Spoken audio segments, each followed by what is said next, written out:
asking a few questions to Bobi and Christopher, just to give you some time to think about your own questions. And when you're ready, please raise your hands and the microphone will come to you. Congratulations on the film. It's really powerful and it feels really, really important. Christopher, maybe can you start and give us a bit of context and how you embarked on that journey and followed Bobi Wine and Bobi? Yeah, absolutely. Hi, good evening. So I grew up in Uganda and my father was born in Uganda, so I have a sort of big Ugandan connection. I met Bobi and Bobi at the beginning of 2017 and I was familiar with Bobi's music at the time, but when I met them, I was just so astonished by them. I was astonished by their courage, I was astonished by their bravery. But Bobi at the time was an extremely successful musician. They had 4 beautiful, beautiful children, and he had his beautiful, clever wife. And he was just embarking on such a treacherous journey that it was like the script for a film. And when I started talking to them and they told me where they'd come from, what they'd done and what they were embarking on doing, I asked them if they would mind if we followed them. And we ended up doing that for 5 years. And I thought we were making about a film about a musician who went sort of slightly into activism, but it turned out, as you can see, to be something so much more. The other thing which was incredible about them, they just gave us complete and utter access. There was no point when they ever said to us, please turn off the camera. However awful things are, however stressful it got, they just always allowed us to carry on. They had nothing to hide. And the big difficulty with the film was turning literally thousands and thousands of hours into under 2 hours, and that was it was quite a challenge. Yeah. Bobi, can you tell us what it meant for you to have the film made, and maybe to have a film crew with you very often like this? Thank you very much. Chris is God sent, and having Chris come into our lives at a time when we needed the world to know what we were venturing into was more than a miracle. Today is Chris's birthday. He was born in Uganda on Uganda's Independence Day. His father was born in Uganda, and his family built a hospital where I was born. So we were meant to meet each other either way. So I'll ask everyone to sing for Christian. Happy birthday to you. Happy birthday to you. Happy birthday, dear Chris. Happy birthday to you. That answers your question.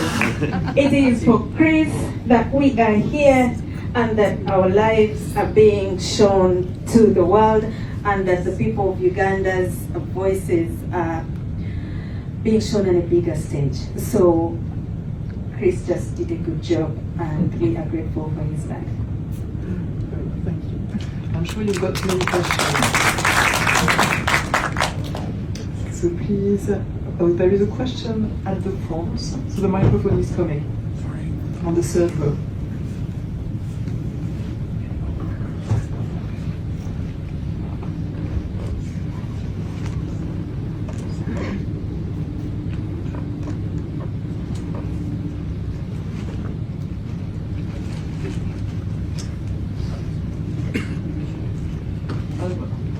It's such an honor for us to have you in our presence. Thank you very much. It's an amazing film.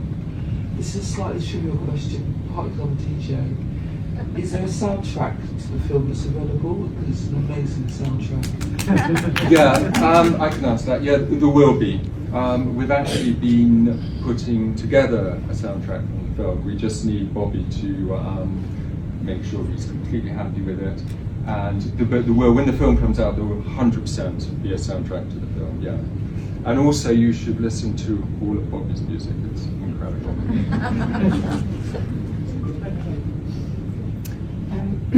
Yes, please. First of all, wow, that was a very powerful film, and thank you everybody who participated in it.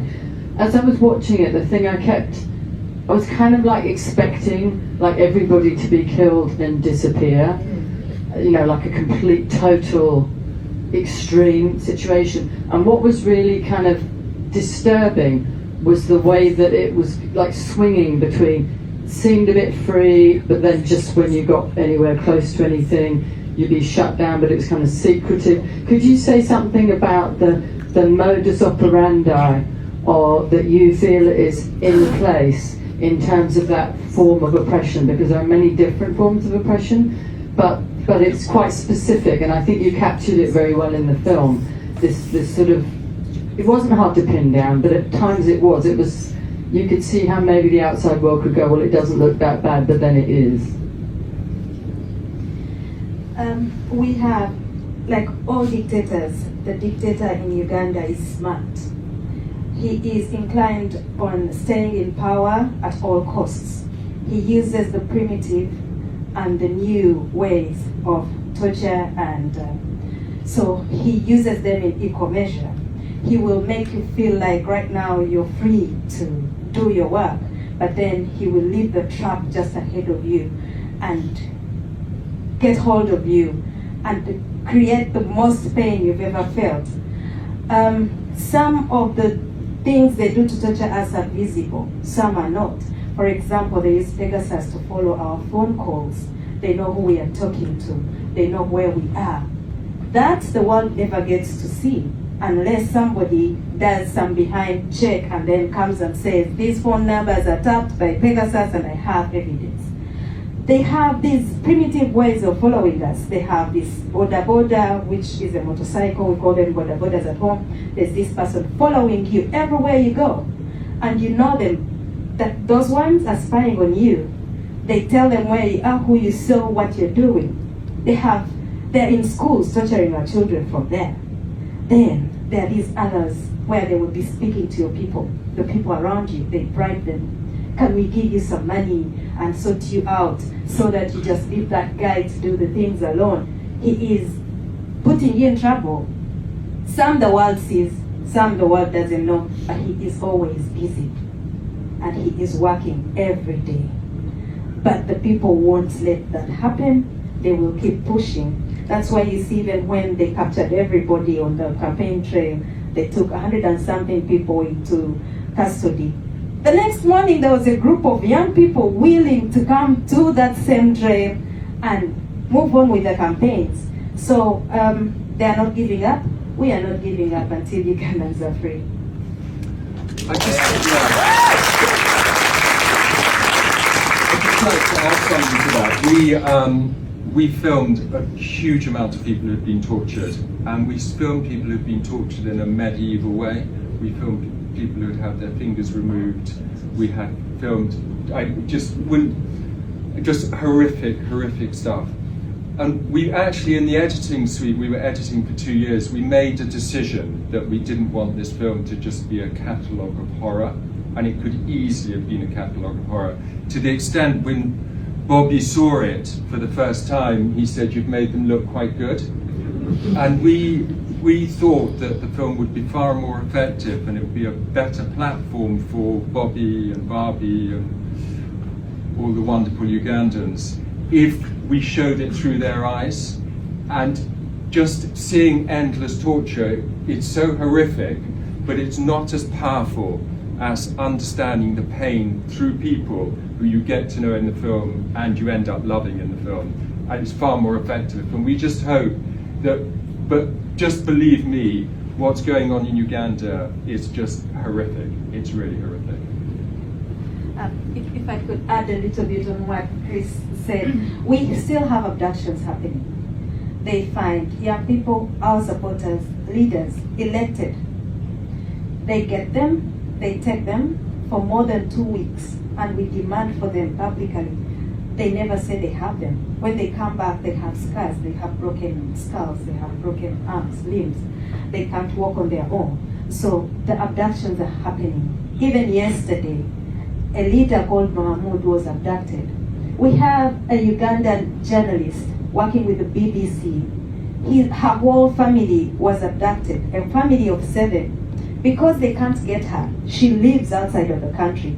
They would rather cause the pain by abducting her family. They're intimidating her to stop reporting this to the rest of the world. So yeah, it's bad what is still happening home, and the world should know.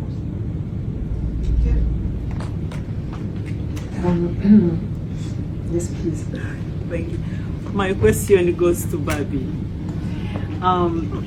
Bobi, thank you so much for everything. We've watched a lot, but I just want to ask you, a mother, a wife, I mean someone who stands in for the girl child and everything, what is the source of your strength? Where do you get the daily ability and energy and strength to keep moving?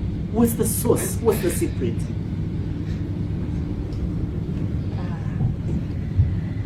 Thank you very much. I have been trying to look for where my strength comes from, and I just realized that it comes from the Lord. Amen. What happens to us and what happens around us is beyond human understanding, and being able to wake up every day and face it over and over again, and then smile genuinely, and then do it. It's just the strength from the Lord. And the other thing is, I am just an image of the many women who are going through worse things.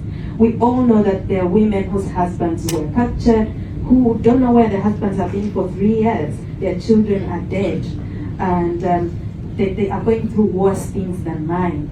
So when I wake up every day, I am like, well, we are in this struggle together, but there are those who are suffering more than I do.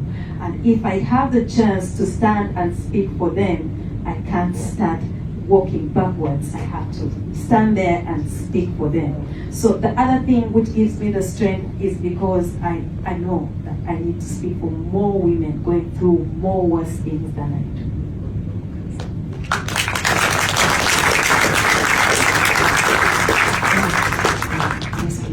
Just here. Hi, it's my wife's birthday today as well. Very strange coincidence. We come from India, the land of Gandhi. So I was quite surprised to see non-violence being preached, as Bobi was mentioning. I know many intelligent people will ask many intelligent questions. I have a very trivial one to ask here though. India is a developing country, and we at times we are divided into different states, and we also face corruption to some level, some at federal level, some. So we just want to understand how people of India can specifically help people of Uganda in this situation. I think it's been eye-opener. I never knew that Uganda is facing such issues. So I would like to know specifically if some action point can be drawn from people from India. Please. I will briefly, and then you will finish that. So, Uganda hosts a big community of Indians. Every little part of Uganda that you go to, you find an Indian shop. You find an Indian living within the community. They were born there. They have married within their communities, but they've been there. They speak our languages. They are one of us. What I have noticed, in my opinion, I can be corrected if I'm wrong. What I have noticed is they do not feel like they are part of us because they don't stand with us when we need them. We see them when the president is giving them free land to have their businesses constructed there. We see them when they're going to the president to offer him support and he has things to do. We don't see them speak when human rights of the people who are their customers are being abused. So we just need, beginning with the Indian community in Uganda, we just need them to highlight the plight of their people because they are one of us. We may have different skin colors, but they are one of us. They are true Ugandans, and if they could only speak and rebuke whatever is wrong back home, that would be enough. That's all I was doing from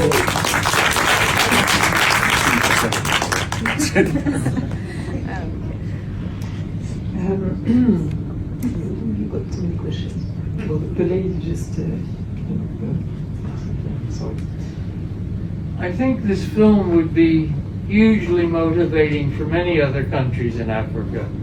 I work on elections in Mozambique. I want people in Mozambique to see this film.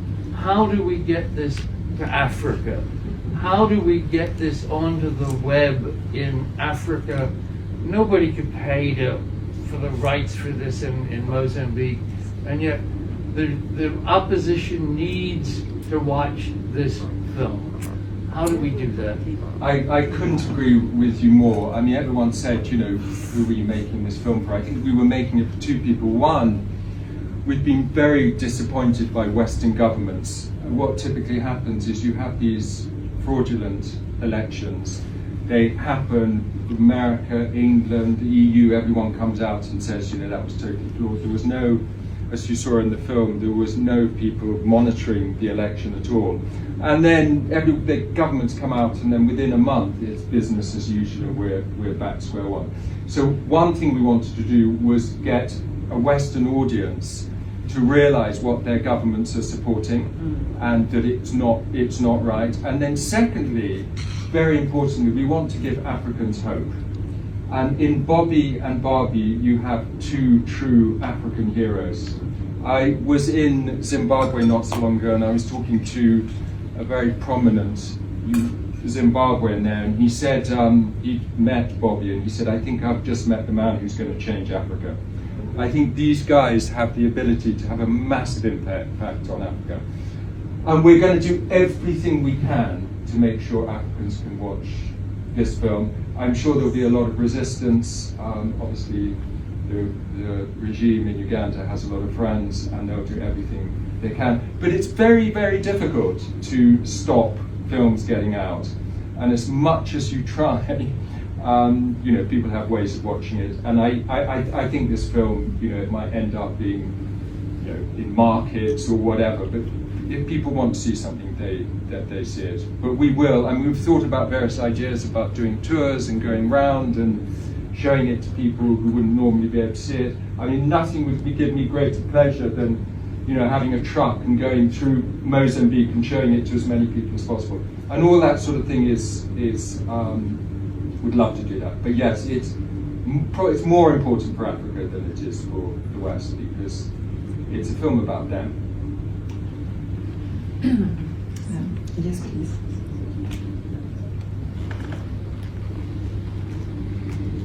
Thank you, First Lady. I call you First Lady because you're my First Lady.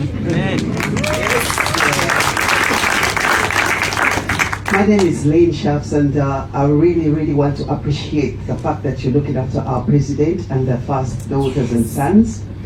But all these things that are going on in Uganda, the West sees whatever is happening.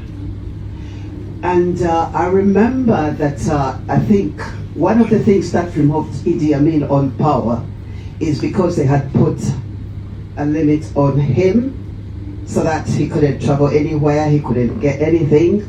But still, back home in Uganda, the Western people, like the ones who are supporting, who are funding the dictator, are still funding him. What are you going to do? Because this film is a film that can really, really maybe open eyes of other people, because as I've heard my other brother who said that he has never known that such a thing is happening in Uganda. But then, how are you going to make sure that these Western countries try to put sanctions onto the people that are causing a lot of havoc? Because they know them, but they still fund them. Thank you so much, my lady, and thank you so much, guys. Thank you. Chris will add on what I'm saying, because Chris is from here, and it is his taxes. It is his taxes that are being given out to the people in Uganda. So everyone here in this audience is a mouthpiece. Every one of you has a platform. Every one of you, whatever you do to make sure that this message goes out, should be counted. And you should trust in the power that you have. We want you to be messengers. Go and speak to decision makers. That's the only way we will manage to stop Museveni. We have a group of Ugandans here. I truly appreciate the work you do. You know we have sanctions against most of the generals, the military generals. It was your work. You went and knocked at the doors of decision makers, and those people have been sanctioned. They can't come to these places. That's more work you should do. That's why we believe in the diaspora. That's why we really look up to you. That's your duty to do. While we go at the front line, we expect you to do that part. We will just call on everybody. We will spread the word as far as it can go and hope that the right people will hear it and do the right thing.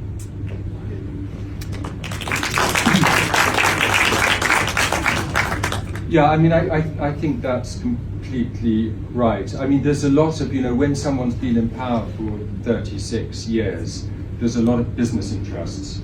And I know the British government have a lot of business interests in Uganda. Yeah.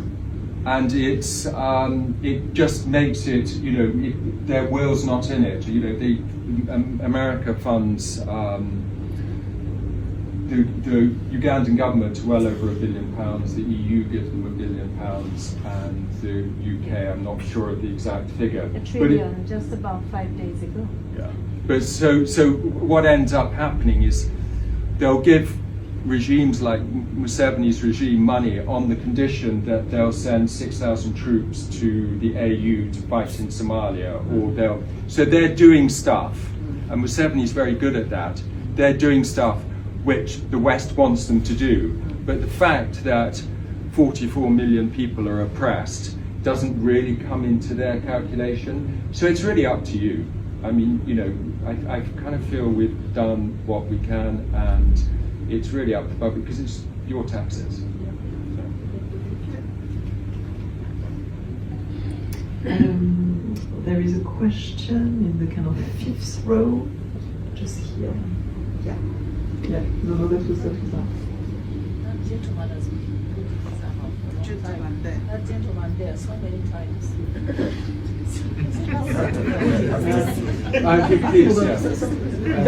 Thank you very much, Mr. Fasha and Moses Wow, for the film. My name is Hood Sempegwa. I'm one of the people power NUP Ugandans in this country. Question, quick one, is should we expect the People's President Party 2? Before that answer comes up, this is a quick note. Ugandans who are here, please, when there is an activity of demonstration or whatever, please turn up. Even though 3 people are there, you come, it makes a difference. Indigenous British UK citizens, please, as the First Lady advised, talk to your MPs, sensitize them so that they can they can work together with APP, all party or group, so that they can work and such questions, because what is happening today, ask them why they signed this election was cheated, was stolen.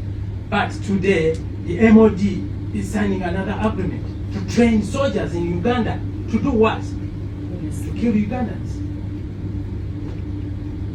Now we have a Putin, a black Putin. We have a Agustino Pinochet in Uganda.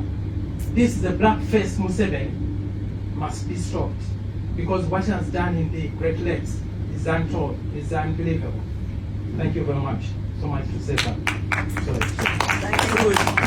Thank you. there's no plan at the moment to do another one. We've sort of been working on this for almost 6 years, and we'll just, we'll see what happens in the future. No plans at the moment. Can we give this gentleman here? Thanks, and for your bravery as well. It's just amazing what you've done, and just I suppose on that, it's sort of quite a bleak ending in a way to the film because of the election that was stolen.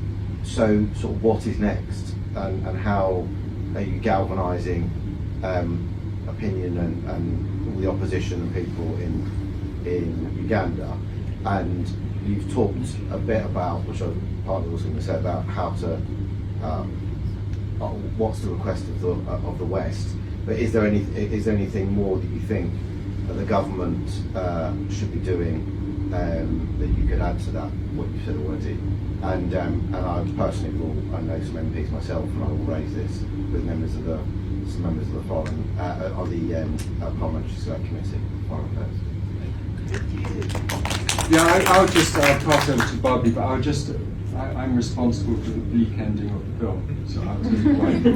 Bobi said, you've made it so depressing at the end, because Bobi and Bobi are both massive optimists, and I said it is depressing. You went through all that. There was so many people abducted. There was so many people tortured. There was so much horror that went on. You can't get to the end of the film and say it's okay, because it's just not okay.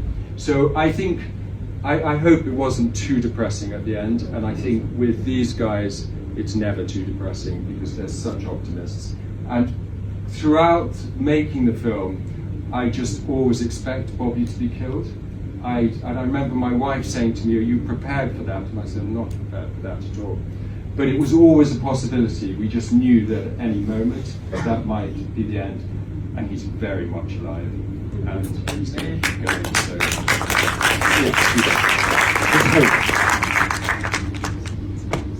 Thank you very much, Chris. Thank you for your question. What do we need the Western world to do? First of all, it's for them to recognize that Uganda has a problem, and the problem is the dictator who has stayed for more than 30-something years, close to 40 years. The Western world gives Museveni money. It's that money that he uses to buy the guns, to train the soldiers, to buy the tear gas. Every brutal activity you saw on that TV or that screen is the activity done using the money that the Western world gives him. You may package the money as money for building hospitals, but we have the sickest health system in Uganda.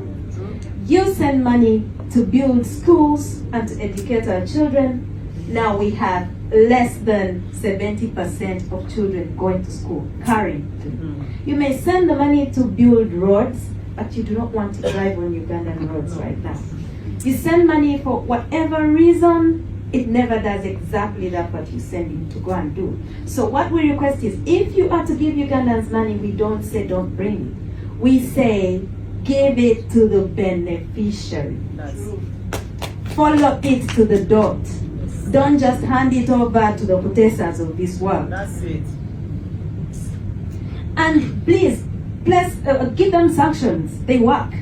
They work because this is where they come for medication when they're sick. Yeah. Hospital. Give them sanctions. They don't build hospitals home because they know that they will jump on the plane, charter it, sit in it alone, and come here and get first class treatment. Give them sanctions. Let's see where they will go for treatment. So we just need you to not support them in all ways. I can give an example of the EU Parliament. Recently, they refused the pipeline, the oil pipeline, to go on. We are building a pipeline from our country through to Tanzania. But there are things that the EU demanded. Respect human rights, and then you can continue with this pipeline. Make sure that the climate is and that the environment is safe for people living next to this pipeline. All those things were not put in consideration. So they said, we are not giving you this grant because we need you to first make sure that these things are in place. Human rights are respected. We need to be convinced that the people of Uganda are happy with your government. And second, make sure that the environment, nature, and the climate are respected.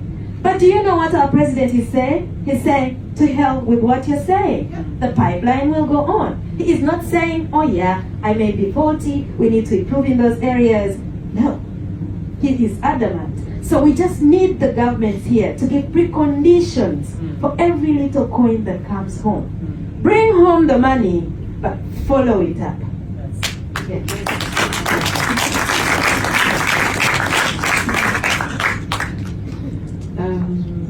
There is a question at the back. Yeah.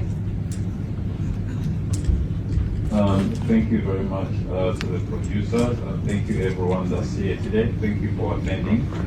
My question to the producers, is there any chance that you could actually make some arrangements to show this on some of the Ugandan development partners, for instance, the European Parliament or the UK Parliament or even the Senate in America?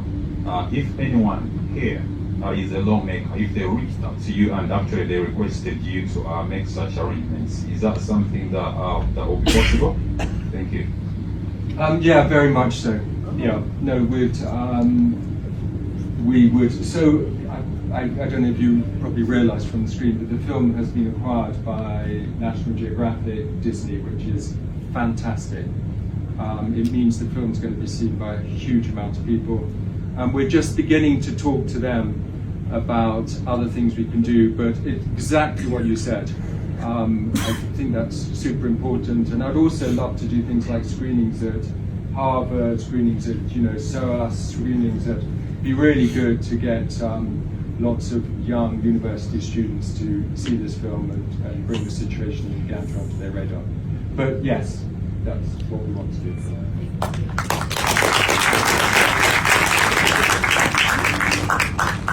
Yeah, yes, please, in the front.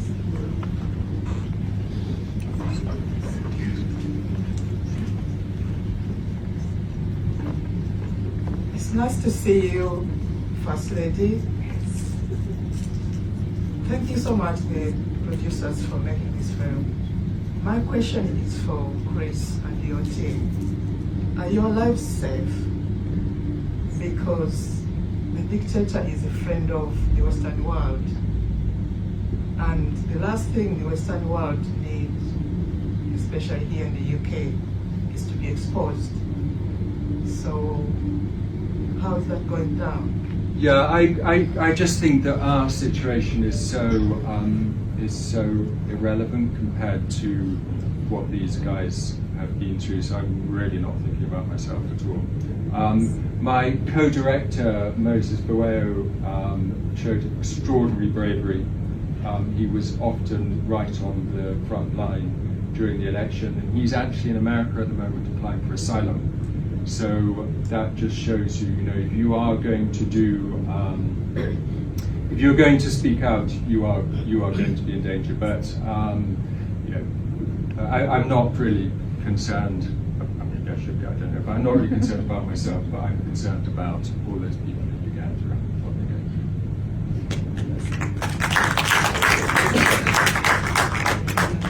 Sergio, please. Thank you. Is just to follow on what you just been mentioning, is there a reason why America is where the help's coming from and not the UK? Very much so. I mean, that's a really good question. I think there'd be absolutely no chance of Moses getting asylum in the UK. Why? I just don't think our current government is very accommodating, particularly at the moment, for people like Moses. And I think the Americans are far more accommodating and far more accepting. So, that's how it is at the moment. Yes.